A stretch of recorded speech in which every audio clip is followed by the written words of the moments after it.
ବୌଦ୍ଧ ଆସିଲେ ନାହିଁ ମୁଖ୍ୟମନ୍ତ୍ରୀ, କାରଣ ଖୋଜନ୍ତି ଜିଲ୍ଲାବାସୀ। ବୌଦ୍ଧ ଜିଲ୍ଲାକୁ ମୁଖ୍ୟମନ୍ତ୍ରୀ ମୋହନ ଚରଣ ମାଝୀ ଆସିବେ ବୋଲି ଜିଲ୍ଲାବାସୀ ଖୁସି ଥିଲେ। ଯଦି କୌଣସି ସରକାରୀ ସୂଚନା ଗଣମାଧ୍ୟମକୁ ଦିଆଯାଉନଥିଲା, କିନ୍ତୁ ମୁଖ୍ୟମନ୍ତ୍ରୀ ଆସିବା ନେଇ ପ୍ରଶାସନ ପ୍ରସ୍ତୁତ ବୈଠକ କରୁଥିଲା କାହିଁକି? ପ୍ରଶାସନ ପକ୍ଷରୁ କାର୍ଯ୍ୟ ସାରିଥିବା ବେଳେ ଏପଟେ 300 ଶଯ୍ୟା ବିଶିଷ୍ଟ ନୂତନ ମେଡିକାଲକୁ ଉଦ୍ଘାଟନ ପାଇଁ ଫୁଲ ଲିଚୁରେ ସଜାଯାଇଥିଲା। ମଞ୍ଚ ମଧ୍ୟ ପ୍ରସ୍ତୁତ ହୋଇସାରିଥିଲା। ସକାଳରୁ ସଞ୍ଜ ଯାଏ ସ୍ୱାସ୍ଥ୍ୟ ବିଭାଗ କର୍ମଚାରୀ ମାନେ ପ୍ରସ୍ତୁତ ମଧ୍ୟ ଥିଲେ। ଏପଟେ ଜିଲ୍ଲାବାସୀ ଆଶା ମଧ୍ୟ ବାନ୍ଧିଥିଲା। ଆମ ଲୋକମାନଙ୍କ ସରକାର ଆସିବେ ବୋଲି ଜିଲ୍ଲାର ବିକାଶ ପାଇଁ ବିଭିନ୍ନ ପ୍ରକଳ୍ପ ଘୋଷଣା ବି କରିଥିଲେ। କିନ୍ତୁ ସବୁ ଫସଲ ଫାଟିଗଲା। ଆସିଲେ ନାହିଁ ମୁଖ୍ୟମନ୍ତ୍ରୀ, ନିରାଶ ହୋଇ ଫେରିଗଲେ ଲୋକେ। ଏନେଇ କ'ଣ କହୁଛନ୍ତି ଜିଲ୍ଲାବାସୀ, ଆସନ୍ତୁ କଥା ହେବା। ଚିକିତ୍ସା ହବ ବୋଲିକି ଯୋଉ ଉଦ୍ଘାଟନ ଗୋଟେ ସମାରୋହ ହବାର ଥିଲା, ତାହା ବର୍ତ୍ତମାନ ଆଜି 4 ତାରିଖ, ପ୍ରଥମେ କହିଥିଲେ 6 ତାରିଖରେ ହବ ବୋଲି, କିନ୍ତୁ ଏବେ 4 ତାରିଖରେ ଶୁଭ ଉଦ୍ଘାଟନ ହବ ବୋଲି ପୁରା କେତେ ସାଜସଜ୍ଜା ହେଇଛି, ଲକ୍ଷ ଲକ୍ଷ ଖର୍ଚ୍ଚା କରିକିରି ଆପଣଙ୍କର ଷ୍ଟେଜ ଫେଜ ହେଇଛି, ସବୁ କିଛି ହେଇଛି ଆଜ୍ଞା।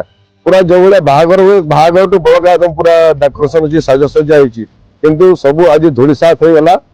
ତାହେଲେ କାହିଁକି କ'ଣ ହେଲା, ଆସିଲେ ନାହିଁ ମୁଖ୍ୟମନ୍ତ୍ରୀ, ଆମେ ତ ସେ ଜିନିଷ ଆମ ଅଜଣା। କିନ୍ତୁ ଏତେ ବଡ଼ ଯୋଉ ଆୟୋଜନ ହେଲା, ଯୋଉ ଆମର ଲୋକଙ୍କ ପାଖରେ ଯୋଉ ଆଶା ବିଶ୍ୱାସ ଥିଲା ଯେ ନୂଆ ଡାକ୍ତରଖାନା ଆମେ ପାଇବୁ, ରୋଗୀ ସେବା ପାଇବୁ, ଡାକ୍ତର ନୂଆ ଆସିବେ, କିନ୍ତୁ ସେସବୁ ଆଜି ଆମର ବୌଦ୍ଧବାସୀଙ୍କ ପାଇଁ ଏକ ଗୋଟେ ଅବିସ୍ମରଣୀୟ ଦିବସ, ଯୋଉଟାକି ଆମେ କଳା ଭୁଆ ବୁଲଉଥିଲା ଆମ ବୌଦ୍ଧବାସୀଙ୍କୁ। ଯୋଉଟାକି ଆଗରୁ ଗୋଟେ କୁହା ଅଛି ଯେ ବୌଦ୍ଧିଆ ପଛ ବୁଦ୍ଧିଆ, ଆମେ ପଛ ବୁଦ୍ଧିଆ ସହିତ ଆହୁରି ପଛରେ ପଳେଇଲୁ ଆଜ୍ଞା। ଏପରି ଆମକୁ ଗୋଟେ ପରିସ୍ଥିତିରେ ଆମକୁ ଠିଆ କରିଦେଲେ, ଯୋଉଟାକି ଅତି ଆମକୁ ଦୁଃଖ ଲାଗୁଛି ସାର୍। ମନରେ ବହୁତ କଳା ଆସୁଛି ଯେ ଆମ ବଡ଼ ବୌଦ୍ଧକୁ ଆହୁରି ପଛୁଆ କରିଦେଲେ ବୋଲିକି। ଦେଖନ୍ତୁ ଏତେ ବଡ଼ ଭୁଆ ବୁଲେଇଲେ ଯେ କାହା ପାଖରେ କ'ଣ ହବ ପ୍ରୋଗ୍ରାମ, କାହା ପାଖରେ ଲିଷ୍ଟ ନାହିଁ, କାହା ପାଖରେ ଯାହାକୁ ପଚାରିଲେ ମୁଖ୍ୟମନ୍ତ୍ରୀ ଆସିବେ ବୋଲି କହିଲେ, ଏଇ ସକାଳୁ ସନ୍ଧ୍ୟା ହେଇଗଲା, କିନ୍ତୁ କାହାରି ଦେଖା ଦର୍ଶନ ନାହିଁ।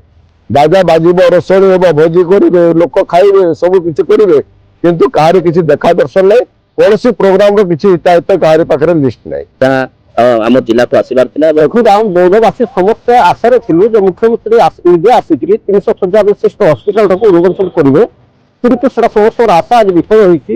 4 ତାରିଖ ଘୋଷଣା କରି ମଧ୍ୟ ସେ ଆସିପାରିଲେ ନାହିଁ। କୌଣସି କାରଣବଶତଃ ଆସିନଥିବେ, ଆମେ ଜାଣିପାରୁନୁ, କିନ୍ତୁ ସମସ୍ତେ ଦୁଃଖିତ ଆମେ ଯେ ଏତେ ବଡ଼ ଆୟୋଜନ, ଏତେ ବଡ଼ ହସ୍ପିଟାଲଟାକୁ ଆୟୋଜନ କରାଯାଇଛି, କିନ୍ତୁ ଆମେ ମୁଖ୍ୟମନ୍ତ୍ରୀ ଚାହୁଁଥିଲୁ, ସେ ଆସିପାରିଲେନି, ତେଣୁ ଆମେ ସମସ୍ତେ ଦୁଃଖିତ। ଆଉ ବହୁତ ଲୋକ ବହୁତ ପ୍ରକାର କଥା କହୁଛନ୍ତି, ହେଲେ ବି ଯାହା ସତ୍ୟ ଆମେ ଜାଣିପାରୁନୁ। ସମସ୍ତେ ଏଠି ହଜାର ହଜାର ଲୋକ ସମସ୍ତେ ଆସିଥିଲେ। ଯେତେବେଳେ ଆମେ ଜାଣିଲୁ ଯେ ମୁଖ୍ୟମନ୍ତ୍ରୀ ଆସିବେ ନାହିଁ, ତେଣୁ ସମସ୍ତେ ଘର ବାହୁଡ଼ା ହେଲେ, କିନ୍ତୁ ସମସ୍ତ ମନରେ ବହୁତ ଦୁଃଖ ଯେ ମୁଖ୍ୟମନ୍ତ୍ରୀ ଆସିପାରିଲେ ନାହିଁ ବୋଲି। ସେଇଟା ହେବ ତା ସମସ୍ତେ ଚିନ୍ତାର ବିଷୟ। ହେଉଛି ଧବଳେଶ୍ୱର ବଡ଼ମାଳି, ବୌଦ୍ଧ ବାସିନ୍ଦା। ମୋତେ ପ୍ରାୟ 70 ବର୍ଷ ହେଇଯିବଣି। ମୁଁ ଗୋଟେ ରୋଗାଗ୍ରସ୍ତ, କିନ୍ତୁ ମୁଁ ଯେଉଁ ଆଶା ଭରସା ନେଇକରି ଏ ବହୁତ ମେଡିକାଲ ଉଦ୍ଘାଟନ ହେବା ପାଇଁ ଯେଉଁ ଆଶା ଭରସାରେ ଆସିଥିଲି, ତାହା ମୁଁ ଦେଖିଲି କିଛି ନାହିଁ। ଏଠି ନା ମୁଖ୍ୟମନ୍ତ୍ରୀ ନା କୌଣସି ମନ୍ତ୍ରୀ କାହାରି ଏପର୍ଯ୍ୟନ୍ତ ଦେଖା ନାହିଁ। ଆମେ ନିରାଶ ହୋଇ ଏଠି ଫେରି ଯାଉଛୁ, ତ ବହୁତ ଦୁଃଖ ଲାଗୁଛି। ଯଦି ଆଜି ଏଇ ପ୍ରକାର ଏମିତି ପ୍ରାରମ୍ଭରୁ ହେଲା, ଆଗକୁ ଆଉ କେତେ ହେବ ଏଠି ଆମେ ତ କିଛି ଜାଣିନୁ। ସମସ୍ତଙ୍କ ଲୋକ ମାନେ କହୁଥିଲେ ଯେ କି ନାଇଁ ମୁଖ୍ୟମନ୍ତ୍ରୀ ଆସିବେ ଆଉ ବହୁତ ବଡ଼ ମେଡିକାଲ ଉଦ୍ଘାଟନ କରିବେ, କିନ୍ତୁ କୌଣସି ମନ୍ତ୍ରୀ ମହାଜନଙ୍କର ଦେଖା ନାହିଁ କି ମୁଖ୍ୟମନ୍ତ୍ରୀର ଦେଖା ନାହିଁ। ଯାହା ଆସିବାର ଥିଲା କାର୍ଯ୍ୟକ୍ରମ, କିନ୍ତୁ ଆଜି ଯାହା ସକାଳୁ ସନ୍ଦେହ ହୋଇଗଲା, କୌଣସି ମୁଖ୍ୟମନ୍ତ୍ରୀ ଦେଖା ନାହିଁ, ମନ୍ତ୍ରୀ ଦେଖା ନାହିଁ, ସାଜସଜ୍ଜା ହେଇଛି। ସେ ଆଜି ଆମକୁ ବହୁତ ଇନସଲ୍ଟ ଲାଗିଛି ଆମର ବୌଦ୍ଧ ଡିଷ୍ଟ୍ରିକ୍ଟକୁ। କାହିଁକି ନା ନାମ ଫଳ କରିକି କ'ଣ ପାଇଁ ଏଇଟା, ତାହେଲେ ଏ ପେନର ବି ଫୋପଡ଼ା ଯାଉ ଆଗକୁ। ନାମ ଫଳ କ'ଣ ପାଇଁ କରାଯିବ? ଆମେ କେତେ ଉତ୍କଷ୍ଟ ହେଇକି ସମସ୍ତେ ଭାବିଛନ୍ତି ଆଜି ମୁଖ୍ୟମନ୍ତ୍ରୀ ଆସିବେ, ସମସ୍ତେ ଆସିକି ବସିଥିଲେ, ହେଲେ ବି ମୁଖ୍ୟମନ୍ତ୍ରୀ ଆସିପାରିଲେ ନାହିଁ। ତାପରେ ବି ନାଁ କ'ଣ ପାଇଁ ଲେଖା ହେଲା, ଫଟୋ କ'ଣ ପାଇଁ ରହିବ, ଏଇ ଫଟୋ ବି ଫୋପଡ଼ା ଯାଉ ବାହାରକୁ। ମୁଁ ଏତିକି ଅନୁରୋଧ କରୁଛି।